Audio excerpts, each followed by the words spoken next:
저는 큐티 순서에 따라서 오늘 본문 말씀을 가지고 속죄일의 의미라는 제목으로 은혜의 말씀을 함께 나누도록 하겠습니다. 이 레위기 16장의 말씀은 대속죄일에 관한 말씀을 우리에게 전해주고 있는 거예요. 이스라엘 백성들이 사실은 이제 속죄제를 드리잖아요. 죄를 지으면 하나님 앞에 죽기 싫으니까 제물을 가져다가 거기에다가 안수하고 죄를 전가한다고 그러죠. 내 죄를 그 제물에다가 이제 넘겨주고 그 제물을 직접 죽여서 피 흘림을 보면서 죄 지으면 나도 죽겠구나 라는 것들을 보면서 회개하는 거죠. 이게 속죄제잖아요. 이거 평상시에 이루어지는 거예요. 그런데 1년에 한 번 대속죄일이 있습니다. 이날은 이스라엘 백성들이 다 흰옷을 입어요. 그리고 흰옷을 입은 상태에서 그들이 금식을 합니다. 그럼 아무리 이제 유대인들 중에서 호랑방탕하게 살았던 사람도 이날만큼은 이렇게 좀 경건하게 하나님 앞에 죄 짓지 않기 위하여서 애를 쓰게 되는 거죠. 이런 말씀을 이사야서 1장 18절의 말씀을 보면 이렇게 표현을 하고 있는 거죠. 함께 읽어볼까요? 너의 죄가 주홍 같을지라도 눈과 같이 희어질 것이요 진홍같이 붉을지라도 양털같이 희리라. 이게 대속죄일에서 나온 말씀인 거예요.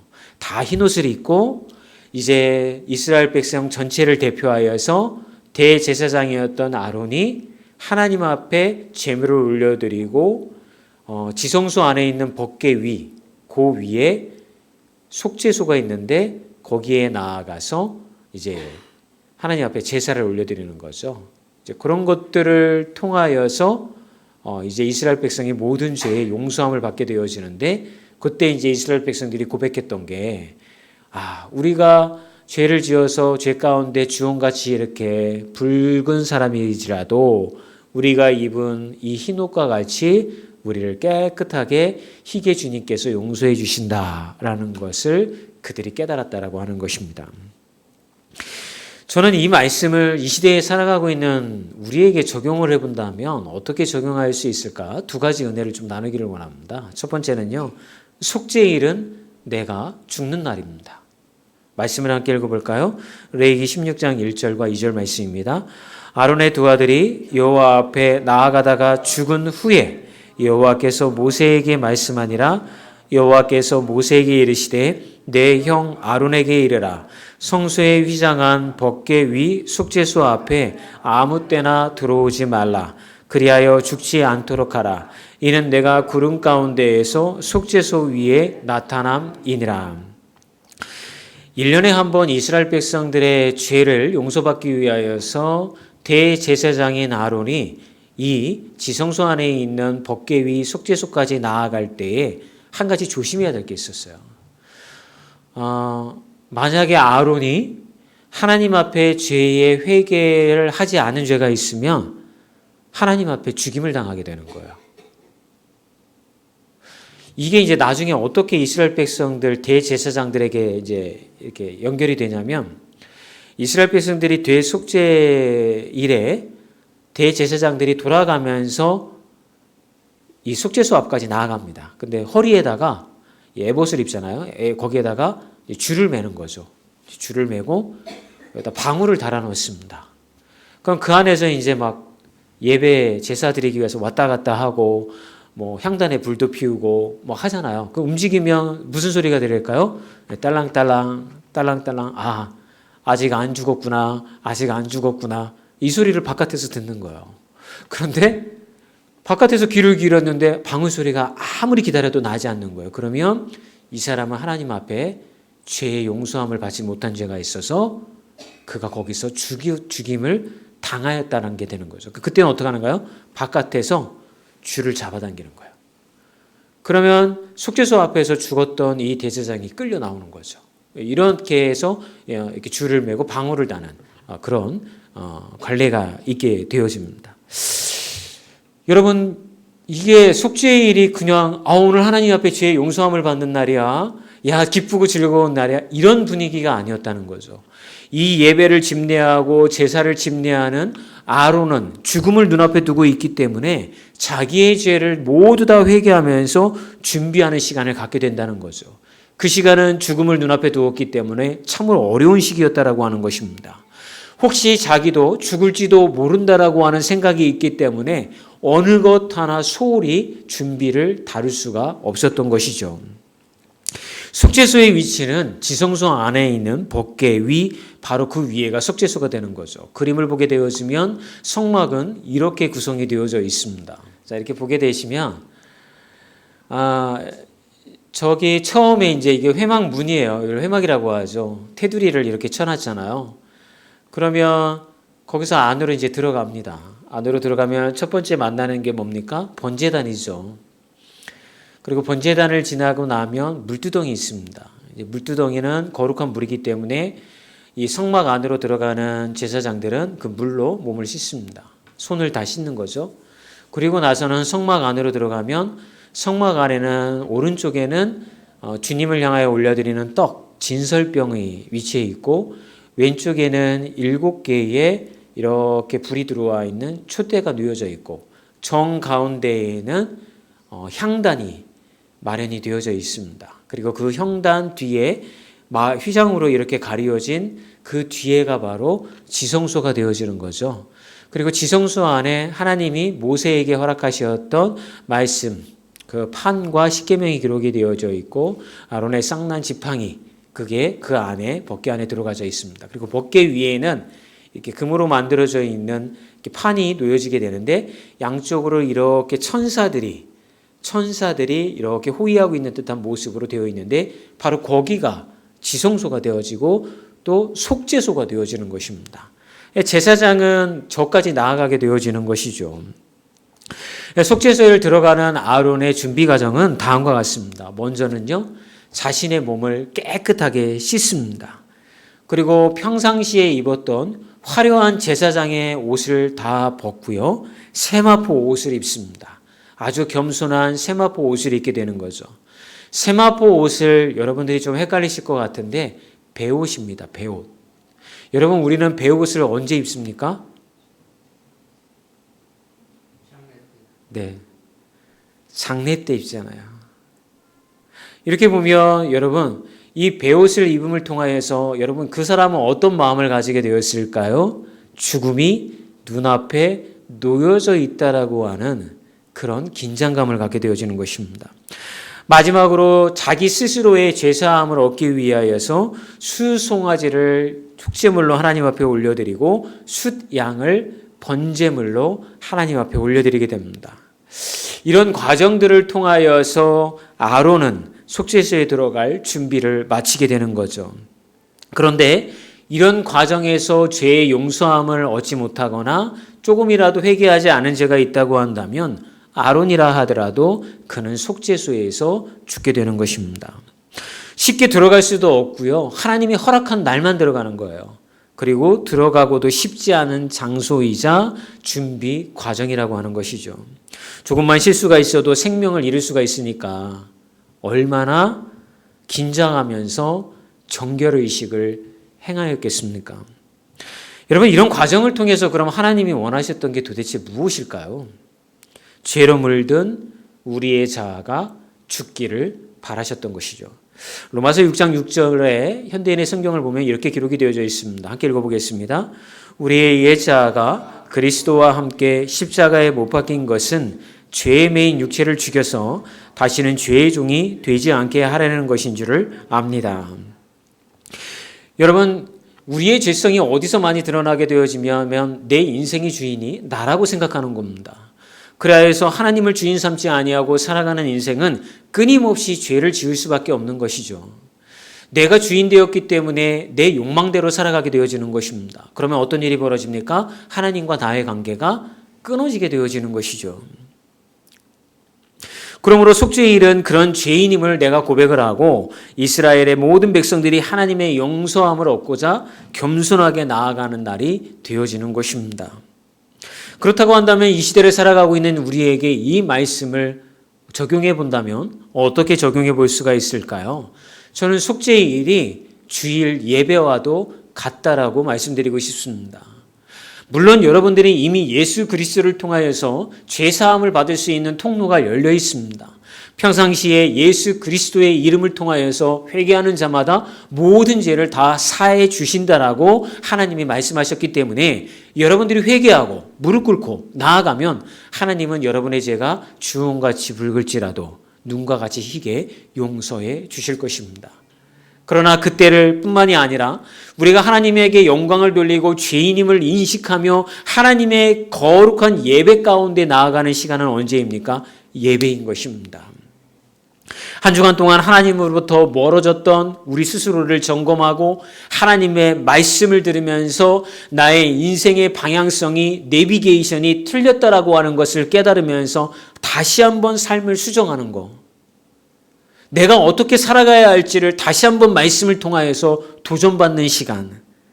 그리고 지은 죄가 있다고 한다면 알고 지은 죄도 있고 모르고 지은 죄도 있지만 모든 죄를 다 용서해 달라고 하나님 앞에 예수 그리스도가 제물이 되셔서 용서함을 얻었기 때문에 우리가 하나님 앞에 나아가기만 하면 용서함을 얻는다라고 하는 믿음으로 나아가는 것. 그것을 깨닫는 날이 바로 주일 예배가 되어지는 것입니다. 그런데 그런 자리에 나올 때 여러분들은 어떻게 준비를 하셨습니까? 아론처럼 몸을 정결하게 하고 겸손한 모습으로 하나님의 용서를 바라보면서 여러분 나아오셨나요? 아니면 좀 더 잘 수 있었는데 자지 못하여 눈곱을 떼고 그러면서 막 불이 나게 잠에서 깨어나지 못한 아이들에게 빨리 일어나! 교회 가야지! 라고 하면서 불이 나게 교회를 찾아오셨나요? 예전에 저희 어머니 생각이 말씀을 준비하더니까 많이 나오더라고요. 저희 어머니는 토요일만 되면 목욕탕을 가셨습니다. 그때는 이해가 가지 않았습니다. 왜 목욕탕을 가셔요? 토요일마다? 그러면 내일 주일이잖아. 깨끗하게 씻고 가야지. 그리고 또 하나 하신 일이 뭐였냐면 1,000원짜리 지폐든 10,000원짜리 지폐든 다리미로 빳빳하게 피시는 겁니다. 뭐 하시는 거예요? 내일 헌금할 돈이야. 그리고 또 옷을 내일 입고 갈 옷을 따로 이렇게 걸어 놓습니다. 맨날 그 옷이었지만 하여튼 걸어 놓습니다. 그리고 한 달 동안 모았던 성미 이렇게 밥을 지을 때 우리 권사님들 다 아시잖아요. 쌀을 한 수저를 이렇게 딴 데다가 덜어 놓습니다. 한 달간 모읍니다. 이거는 교회에 하나님 앞에 올려드리는 거룩한 성미라고 그래서 옛날에는 지금은 그런 문화가 많이 사라졌지만 그 성미를 교회에 가지고 와서 그 성미를 모아다가 목회자들도 먹고 교회도 먹고 이웃도 돕고 이런 성미를 하나님 앞에 올려드렸습니다. 그보다도 더 중요한 의미는 내가 밥을 지을 때 쌀을 이렇게 씻고 할 때에 그 미리 한 움큼의 쌀을 떼어놓음을 통하여 이 양식을 하나님이 나에게 주셨다라고 하는 믿음의 고백을 하는 우리의 신앙의 행위였습니다. 옛날에는 이런 것들을 통하여서 하나님 앞에 나아가고자 애를 썼던 거죠. 어머니는 그런 일을 하셨습니다. 어렸을 적에는 그런 것들을 바라보면서 신학교 다닐 때까지만 하더라도 어머니의 그런 모습을 보면서 저는 그렇게 생각을 했습니다. 저건 다 형식적인 거야. 마음이 중요하고 근본적인 마음을 하나님께 올려드려야지. 뭐 저렇게 맨날 씻고 예수님이 다 이미 용서해 주셨는데 뭘 저렇게 맨날 씻어.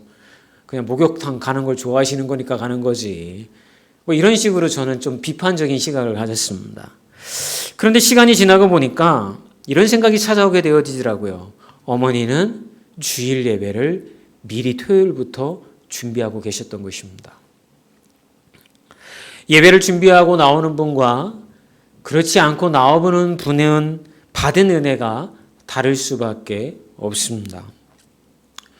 어떤 분들은 예배에 미리 오지 못하시는 분들이 있습니다. 꼭 찬양이 다 끝나고 예배가 조금 시간이 지나고 난 다음에 오시는 분들도 있고 뭐 나오는 게 어디입니까? 그죠?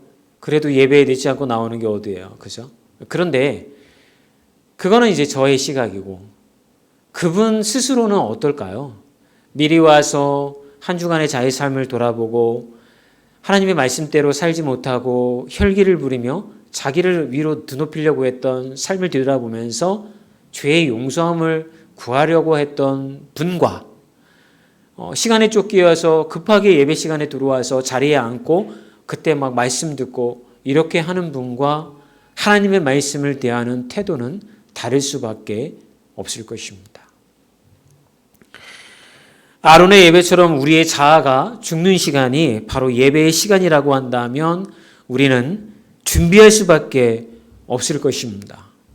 만약 여러분들이 예배에 나올 때에 오늘 내가 나아가는 이 예배의 자리가 내가 죽는 자리고 어쩌면 이 땅의 생을 마감해야 되는 그러한 자리라고 한다면 우리는 토요일 날 많은 것을 준비할 것입니다.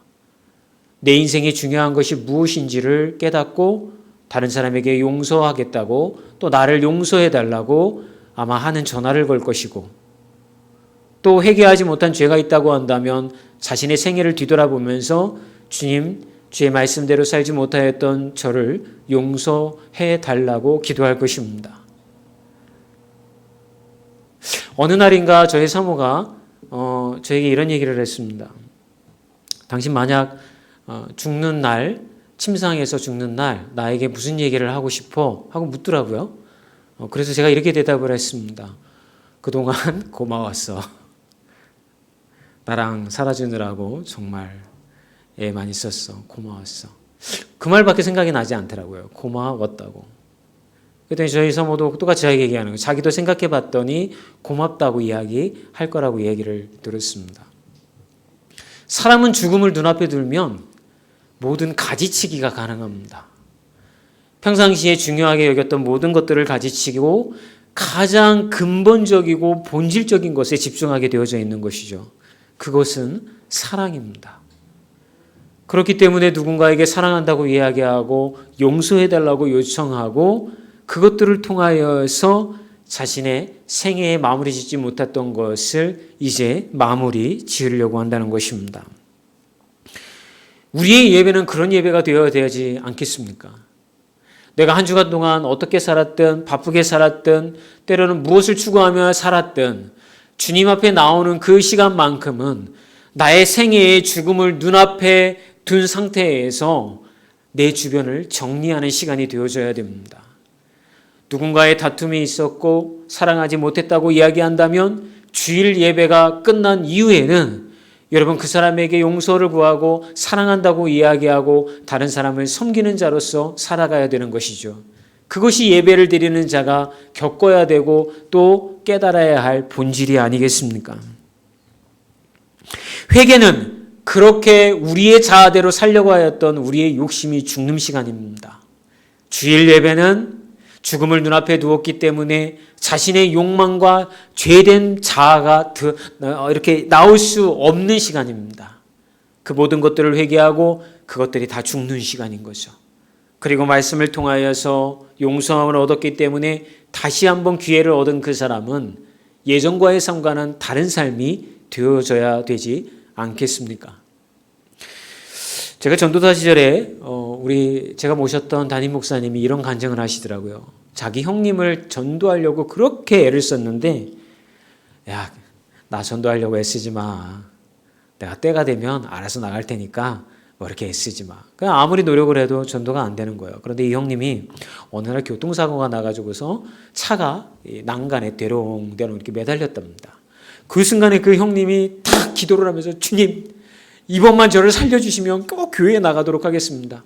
그동안 동생이 전도했는데 나가지 못했는데 주님 저를 용서해 주십시오라고 기도를 했답니다. 다행히 이 차가 떨어지지 않고 그분이 살아남았습니다. 그 다음 주부터요. 교회에 얼마나 열심히 나가는지 믿음 생활 평생 했던 사람 저리 가라더라고요. 그런데 그 효과가 얼마나 갔을까요? 딱 6개월 가더랍니다. 딱 6개월. 그래서 동생 되신 목사님이 그렇게 속으로 겉으로는 못하지만 주여 6개월마다 난간에 매달리게 해주시옵소서. 그래야 저 인간 교회 계속 다니지 않겠습니까?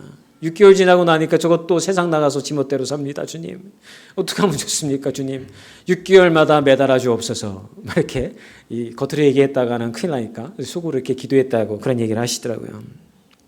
여러분 옛 자아가 죽지 않고 우리가 이 예배를 마치고 세상으로 나아가면 우리는 또 내가 주인이 돼서 내 욕망을 위해서 살 수밖에 없는 거예요.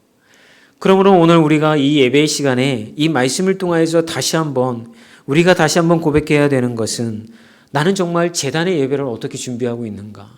이 예배에 나오기 위해서 나는 어떤 마음으로 나오고 있는가? 되돌아보는 부신들이 되시기를 주의 이름으로 축원합니다. 두 번째, 이 속죄일은요, 내가 또 사는 날입니다. 레위기 16장 12절에서 13절의 말씀을 보면 현대인의 성경의 번역에 이렇게 되어 있습니다. 읽어볼까요? 향로를 가져다가 나 여호와의 단에서 피운 숯불을 가득 채우고 또 두 움큼의 고운 가루향을 가지고 지성소로 들어가 나 여호와 앞에서 분향하여 그 향의 연기가 법궤 위에 속죄소를 덮어 가리도록 해야 한다. 그러면 그가 죽지 않을 것이다. 이스라엘 백성들을 위해서 죄의 용서함을 받기 위해서 아론이 속죄소에, 그러니까 이 성소와 지성소까지 나아갈 때에 가지고 들어가야 될 게 있었습니다. 번제단의 불이었습니다. 근데 이제 그 번제단의 불을 향로에다가 이제 담아가지고서 가지고 들어가는 거죠. 성소 안으로. 그리고 이 지성소 바로 앞에 향단이 놓여져 있는데 그 향단에다가 불을 피우고 가지고 들어갔던 향이 나는 그 가루를 그 위에다가 뿌리는 겁니다. 그러면 거기서 이제 연기가 쫙 좋은 연기, 향기로운 향기가 쫙 올라오면서 이 휘장 뒤에 있는 법궤 위에 있는 이 속죄소를 싹 가리게 되는 거죠. 연기가. 그랬을 때에 이 아론을 하나님은 죽이지 않겠다고 그렇게 말씀해 주신 것이죠. 하나님의 진노가 아론을 향하게 되는 것을 이 향기가 막아주게 되는 것입니다.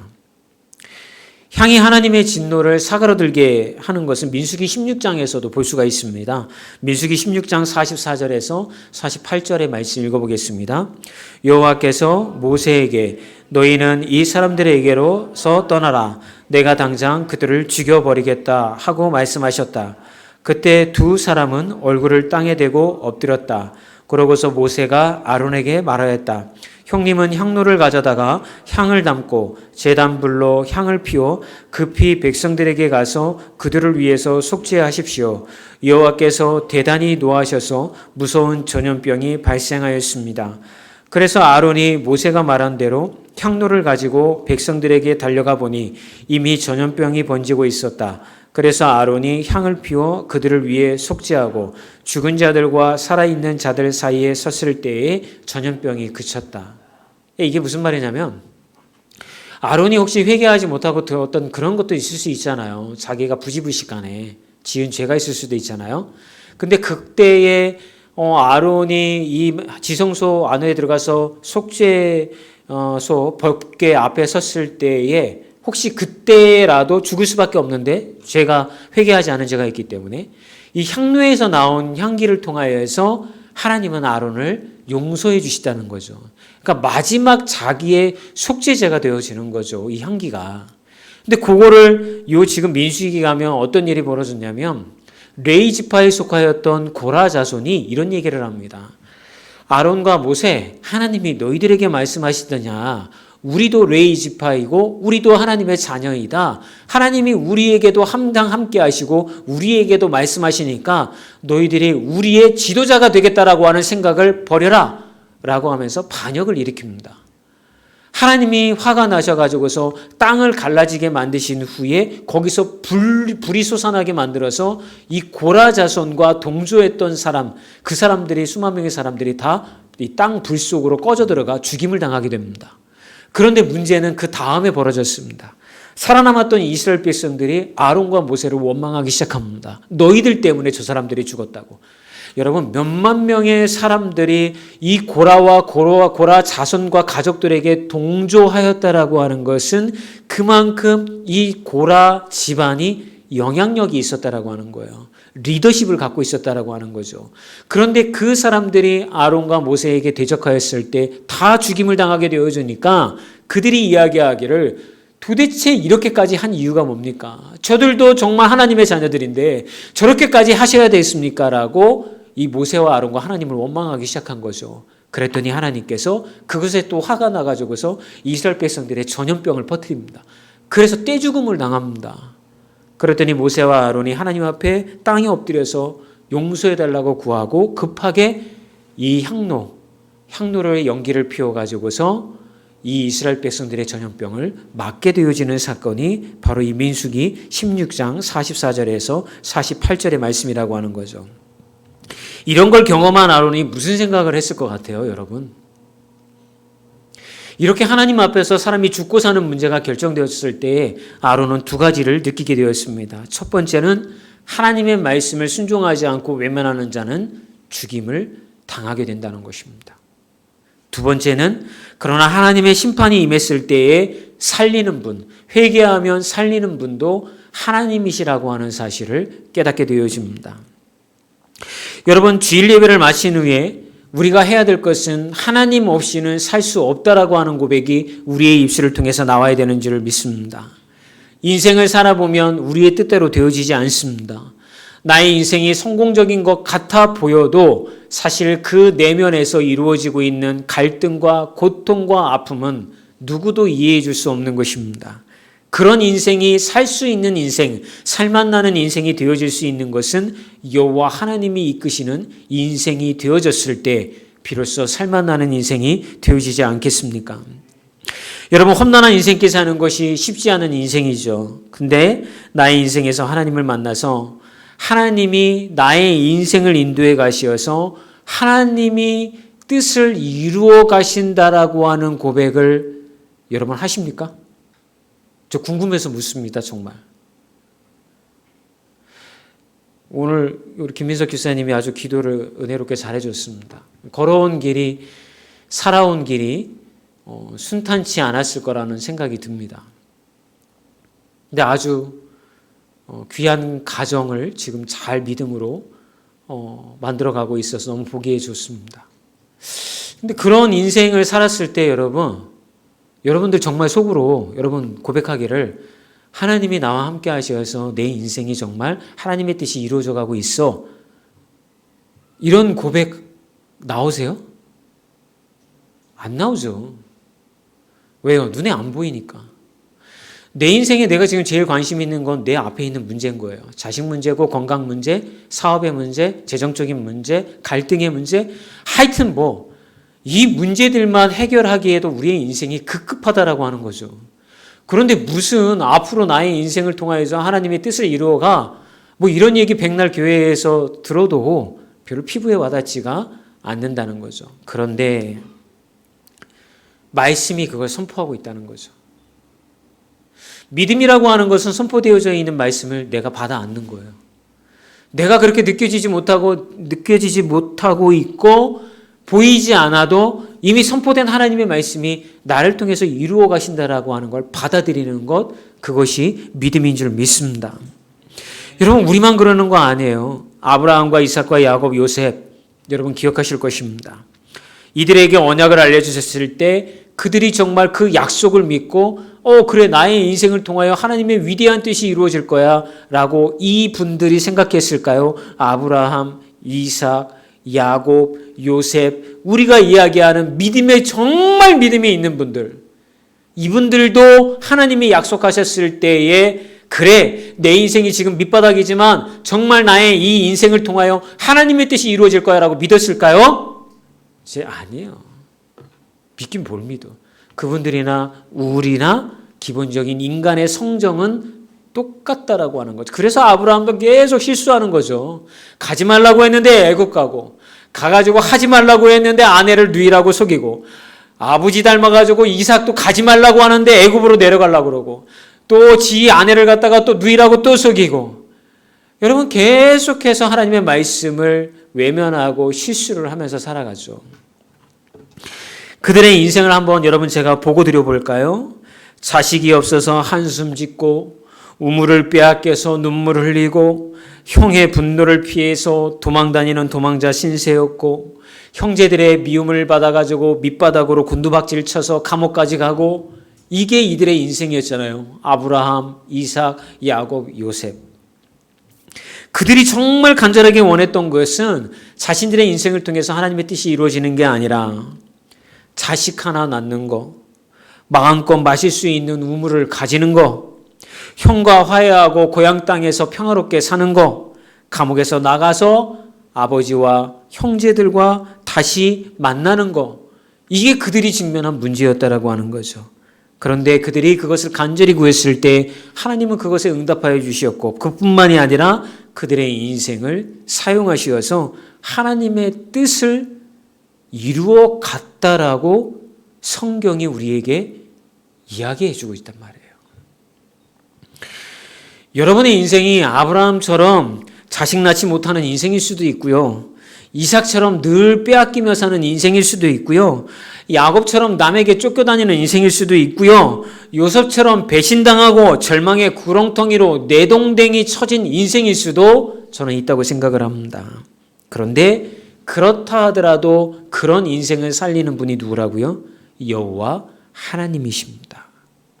그리고 우리가 깨닫지 못하지만 그렇게 하나님과 사귐을 통하여 하나님에 대해서 조금씩 알아가는 여러분의 전 인생의 과정들을 통하여서 어떤 일이 나중에 벌어진다고요? 하나님이 궤 땅 가운데 이루시기를 작정하셨던 일이 이루어져 가고 있다고요. 여러분, 자기를 뒤돌아보면서 어떤 생각을 갖습니다. 나 믿음 없어요. 아유, 신앙생활 평생 했지만 뭐 맨날 이 모양 이 꼴이고, 그렇게 아마 스스로를 평가하실 거예요. 아유, 믿음이 좋고 내가 신앙생활 잘했으면 내 인생이 이렇게 됐을까요? 뭐 병에 걸리지도 않고 물질적으로 여유로워서 지금 제가 이 나이 됐으면 겨울 찾아오면 태국 가서 2달 살다 오고, 여름 찾아오면 시원한 나라 가가지고서 거기서 쉬다 오고, 아유, 이런 인생이 복받은 인생이고, 애들은 공부하라고 얘기도 안 했는데 척척 공부해가지고서 좋은 대학교 척척 들어가고, 어버이날만 되면 지들 얘기도 안 했는데 그냥 아유, 아버지 어머니 키워주시나 고마워요 이러면서 막 통장에다가 막 몇백씩 꽂아주고